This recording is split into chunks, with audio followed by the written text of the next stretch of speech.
Hello दोस्तों, कैसे हो आप सब। मैं अपने यूट्यूब चैनल कॉम्पिटिटिव सुपरफास्ट में आपको रीजनिंग पढ़ाने चल रहा हूं, जिसमें मैं डायरेक्शन टेस्ट दिशा परीक्षण के बारे में पढ़ाऊंगा। जिसमें मैं आपको इसका थ्योरी और क्वेश्चन कराऊंगा, आपको अच्छी तरीके से समझ में आएगा, जिससे आप कॉम्पिटिटिव एग्जाम, रेलवे, केबीएस और पुलिस कांस्टेबल जैसे कॉम्पिटिटिव एग्जाम में इसको क्वेश्चन अच्छी तरीके से कर सकते हैं। देखिए, मैं आपको बताने चल रहा हूँ। सबसे पहले हमें डायरेक्शन टेस्ट में, दिशा परीक्षण में एक चीज जानने की जरूरत है कि हमें दिशाओं का नॉलेज होना बहुत जरूरी हो। जैसे क्या है कि हमारी कितनी दिशाएं होती हैं, तो उसका नॉलेज होना बहुत जरूरी होता है। इसमें हम आपको बताने चल रहे हैं। जैसे देखिए,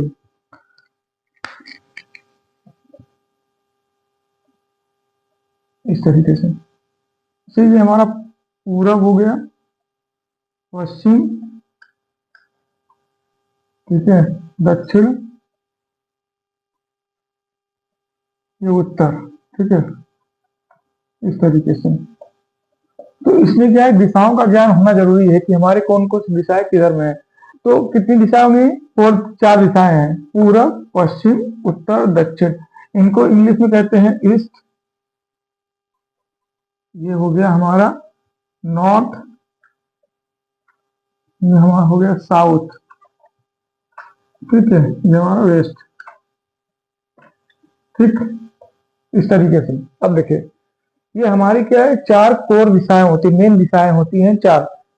तो इसमें हमारे क्या है, उप दिशाएं भी होती है। उप दिशाएं क्या होती हैं, जैसे ये हमारा उत्तर है, ये पूर्व है, तो इसके बीच में जो हमारी दिशाएं होंगी उसको बोलेंगे उप दिशाएं। देखिए, ये कितने पे है, 45 डिग्री पे है। ये क्या है, 45 डिग्री पे, ये हमें जानना है। ये टोटल क्या है, 90 डिग्री है, ठीक है। तो ये जो दिशाएं, उप दिशाएं होंगी, ये पूर्व से 45 और उत्तर से 45, अर्थात ये बीच में होती है। तो इसको हम कह सकते हैं नॉर्थ ईस्ट। ये नॉर्थ ईस्ट है।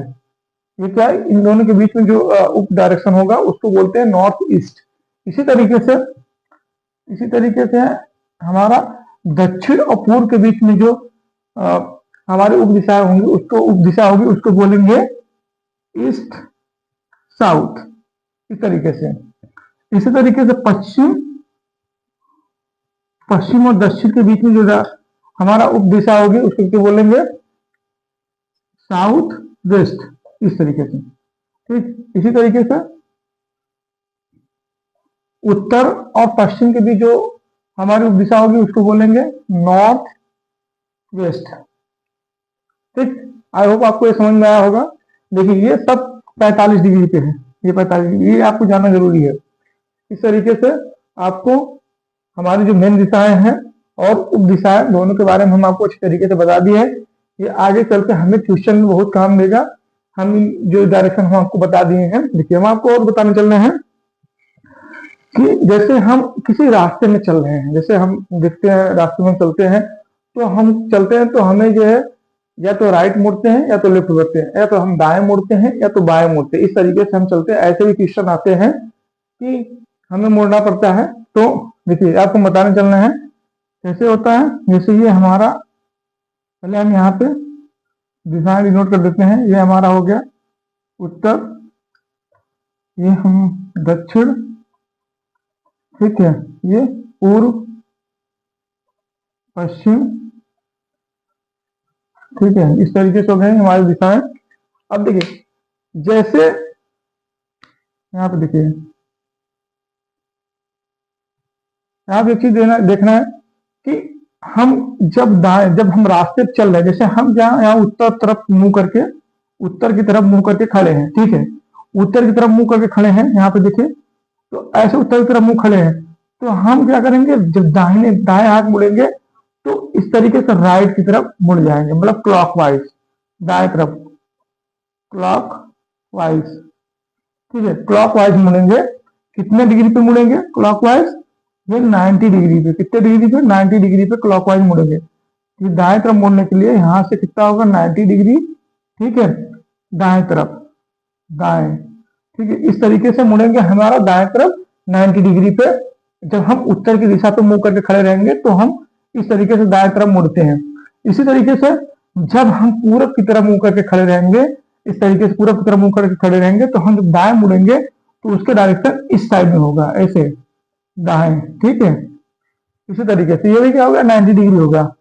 इसी तरीके से हम दक्षिण की तरफ मुंह करके खड़े रहेंगे तो इसका डायरेक्शन जब हम दाएं मुड़ेंगे तो इधर आएगा, यहाँ पे इस साइड में आएगा, ठीक है। इसी तरीके से हम पश्चिम में रहेंगे, जब हम दाएं मुड़ेंगे तो उसका डायरेक्शन इधर आएगा। ये भी 90 डिग्री है, ये भी 90 डिग्री है, ठीक। इस तरीके से तो हम क्या करेंगे, जब हम उत्तर किसी भी दिशा पे यदि हम मुंह करके खड़े रहेंगे, अगर हम दाएं मुड़ते हैं तो हम किधर मुड़ेंगे, क्लॉकवाइज मुड़ेंगे। ये हमेशा हमें ध्यान रखना है। और कितने डिग्री पे मुड़ेंगे, 90 डिग्री पे मुड़ेंगे। आई होप आपको समझ में आया होगा। मतलब दाएं दाहिने तो हम बता दिए आपको दाएं मुड़ने का।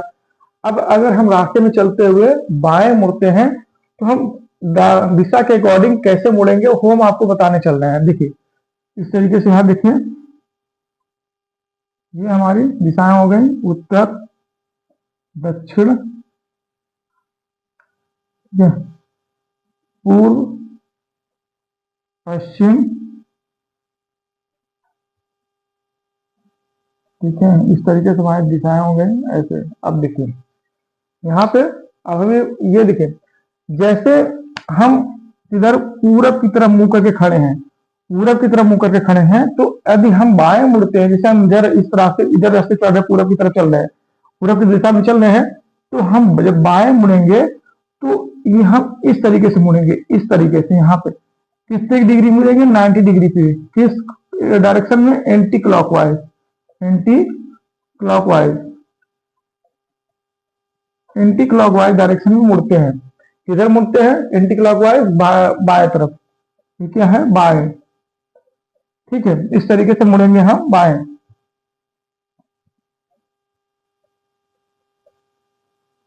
ठीक है, बाएं मुड़ेंगे। कैसे, अब देखिए यहाँ पे दिशाओं के माध्यम से आपको बताने चल रहा है। जैसे आप यहाँ उत्तर की तरफ मुड़ करके खड़े हैं, तो जब हम बाएं तरफ मुड़ेंगे तो कितने डिग्री पे मुड़ रहे हैं, यहाँ पे 90 डिग्री पे, ठीक है।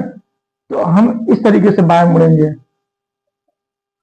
बाएं, इस तरीके से बाएं मुड़ते हैं। जब हम उत्तर की साइड मुड़ कर खड़े रहेंगे तो बाएं मुड़ेंगे तो इधर मुड़ेंगे। इसी तरीके से अगर हम पश्चिम की तरफ मुड़ करके खड़े हैं तो हम जब बाएं मुड़ेंगे तो हम इस साइड में मुड़ेंगे, ठीक है, बाएं। इसी तरीके से अगर हम दक्षिण दिशा की तरफ मुड़ करके खड़े हैं तो हम बाएं मुड़ेंगे तो हम इस साइड में मुड़ेंगे, इधर बाएं। इसी तरीके से यदि हम पूरब की दिशा में मुड़ करके खड़े हैं, पूरब की दिशा में मुड़ करके खड़े हैं और हम बाएं मुड़ते हैं तो हम इस साइड में मुड़ेंगे, ऐसे, ठीक। अब आपके समझ में आया होगा। ये सभी क्या है, 90 डिग्री पे, सब 90 डिग्री पे है, ठीक है। आई होप आपको समझ में आया होगा। अब हम कुछ ऐसे क्वेश्चन कराने चल रहे हैं जिसमें हमें क्या है, समकोण त्रिभुज प्राप्त होता है। देखिए जैसे यहाँ पे क्या है, जैसे हम क्या है कि प्रारंभिक बिंदु से जब स्टार्ट करते हैं, यहाँ पे देखिए ऐसे करके, इस तरीके से ये हमारे उत्तर दिशा हो गई, दक्षिण दिशा हो गई, ठीक है, पूरब दिशा हो गई, ये पश्चिम दिशा हो गई। इस तरीके से जब देखिए यहाँ पे क्या है कि हमें एक चीज ध्यान देना है कि जैसे मान लो कि हमारा प्रारंभिक बिंदु यहाँ है, ठीक है, या यहाँ हम समझ लेते हैं, यहाँ पे जैसे हम इस पॉइंट से या यहाँ से चलना स्टार्ट करते हैं। जैसे हमें क्या है कि यहाँ से स्टार्ट किए चलना, तो हमें कुछ दूरी तक, जैसे कुछ डिस्टेंस तक हमें पूरब दिशा में चलना है। इस तरह यहाँ से शुरुआत पॉइंट है, यहाँ से एंडिंग पॉइंट है, मान लो ए है, तो यहाँ से चलना शुरू किए। अब यहाँ चलते चलते हमें यहाँ से इस पॉइंट पे चलना है। यहाँ पे क्या है कि ये बी पॉइंट है, ये सी पॉइंट है। अब हमें कह दे कि हमें ए और सी के बीच की डिस्टेंस निकालना है, तो यहाँ पे देखिए ये क्या है, प्रारंभिक बिंदु,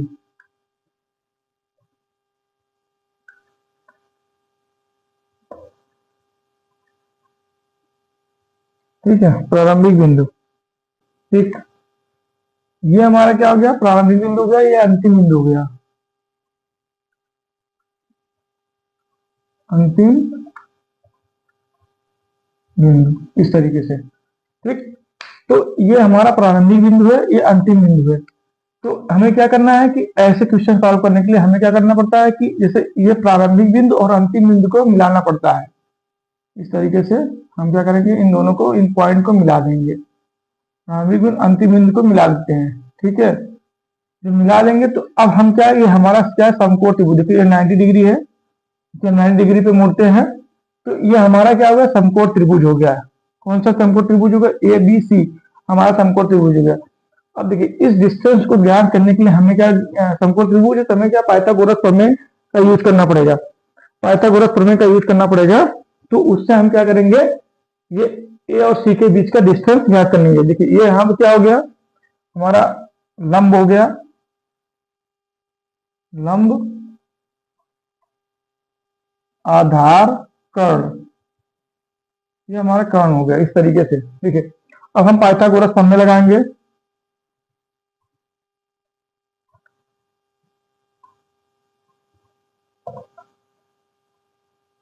ठीक है, पाइथागोरस प्रमेय लगाएंगे। तो पाइथागोरस प्रमेय लगाएंगे तो यहाँ पे क्या हो जाएगा, कर्ण का स्क्वायर, कर्ण का स्क्वायर इक्वल टू लंब का स्क्वायर प्लस आधार का स्क्वायर,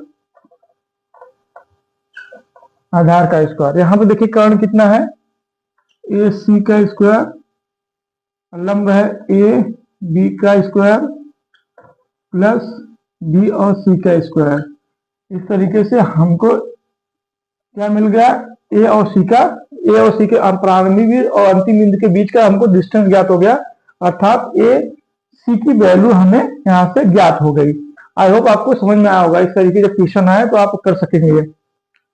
जैसे हम आपको एग्जाम्पल के माध्यम से समझा दे रहे हैं, जैसे यहाँ पे मान लीजिए कर्ण हमारा कितना है, कर्ण हमारा सॉरी यहाँ पे आधार हम मान लेते हैं 4 है और लंब हमारा कितना है 3 है। तो हम यहाँ पर रखते हैं ए सी स्क्वायर, लंब कितना है हमारा 3 का स्क्वायर प्लस आधार कितना है 4 है 4 का स्क्वायर कितना हो जाएगा 9 प्लस 16, ये हो जाएगा 25।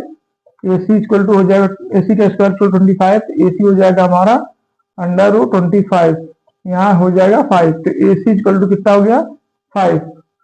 इस तरीके से हमको ज्ञात हो गया। ठीक है, इसको मान लीजिए इसका सेंटीमीटर, इसलिए हमको 5 सेंटीमीटर ज्ञात हो गया। ठीक है, इस तरीके से हम ऐसे जब क्वेश्चन आएंगे एग्जाम में तो हम अच्छी तरीके से कर सकेंगे। आई होप आपको समझ में आ गया होगा।